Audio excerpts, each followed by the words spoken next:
Hello, my name is Sarah Rosas, and today I'll be talking about high temperature superconductors. In order to understand high temperature superconductors, we need to define the following terms. Starting with superconductivity, which is a phenomenon where at temperatures approaching absolute zero, certain materials demonstrate a lack of resistance to electrical current.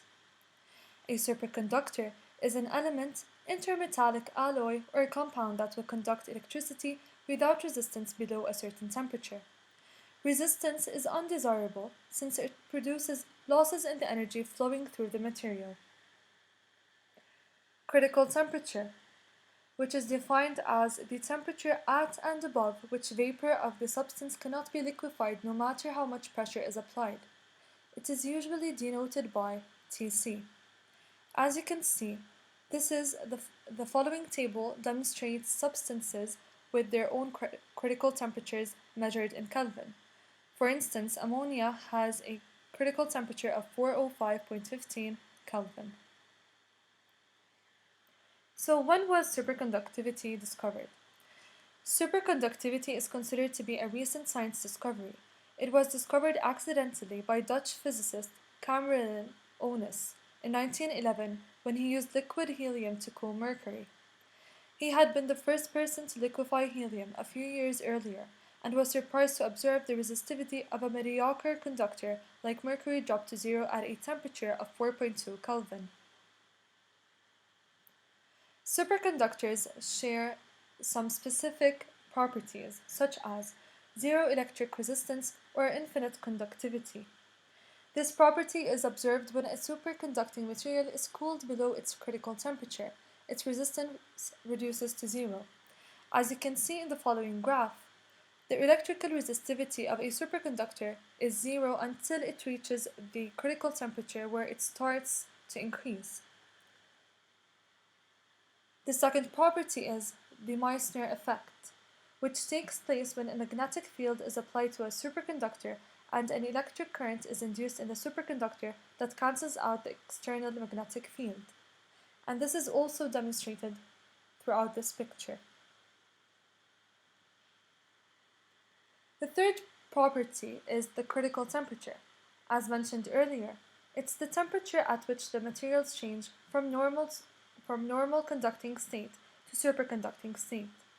This transition is sudden, sharp, and complete. As for the critical magnetic field, the superconducting state or phase of a superconducting material breaks when the magnetic field, either external or produced by a current flowing superconductor itself, increases beyond a certain value and the sample starts behaving like an ordinary conductor. This certain value of magnetic field beyond which superconductor returns back to ordinary state is known as the critical magnetic field. The value of critical magnetic field depends on temperature, as the temperature, which we are referring to below the critical temperature, reduces the value of critical magnetic field increase. The variation in critical magnetic field with temperature is shown in the figure below. The Josephson current.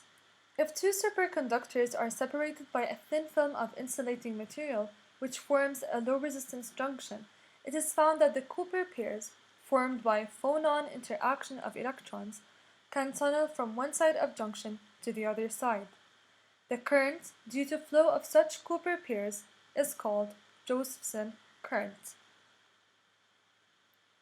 As for the last property of superconductors, which is the critical current, it takes place when a current is passed through a conductor under a superconducting state.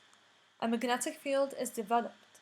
If the current increases beyond a certain value, the magnetic field increases up to critical value at which conductor returns to its normal state. As shown in this figure, we are comparing the critical current with the temperature of a superconductor. Superconductors have two types. The first type, superconductors of type 1 possess the following properties. zero electrical resistivity, Meissner effect, and critical magnetic field. The superconductivity of this type is modeled by the BCS theory, which was developed in 1957 by the American physicists John Bardeen, Leon Cooper, and John Schrieffer, which explains the behavior of superconducting materials. Cooper discovered that electrons in a superconductor are grouped in pairs, and that the motion of all the pairs within a single superconductor are correlated. They constitute a system that functions as a single entity. The BCS theory also explains the isotope effect, in which the temperature at which superconductivity appears is reduced if heavier atoms of the elements making up the material are introduced. Type 1 superconductors have been of limited practical usefulness because the critical magnetic fields are so small and the superconducting state disappears suddenly at that temperature. Examples of type 1 superconductors include uranium with a critical temperature of 0.2 Kelvin, in addition to mercury, lead, and thorium. Type 2 superconductors. Superconductors of this type are made of alloys. Other than the fact they are mechanically harder than type 1 superconductors, they exhibit much higher critical magnetic fields. Moreover, they usually exist in a mixed state of normal and superconducting regions. This is referred to the vortex state, caused by vortices of superconducting currents surrounding filaments or cores of normal material. Examples of type 2 superconductors include the niobium titanium, which has a transition temperature of 10 Kelvin and a critical field of 15 Tesla.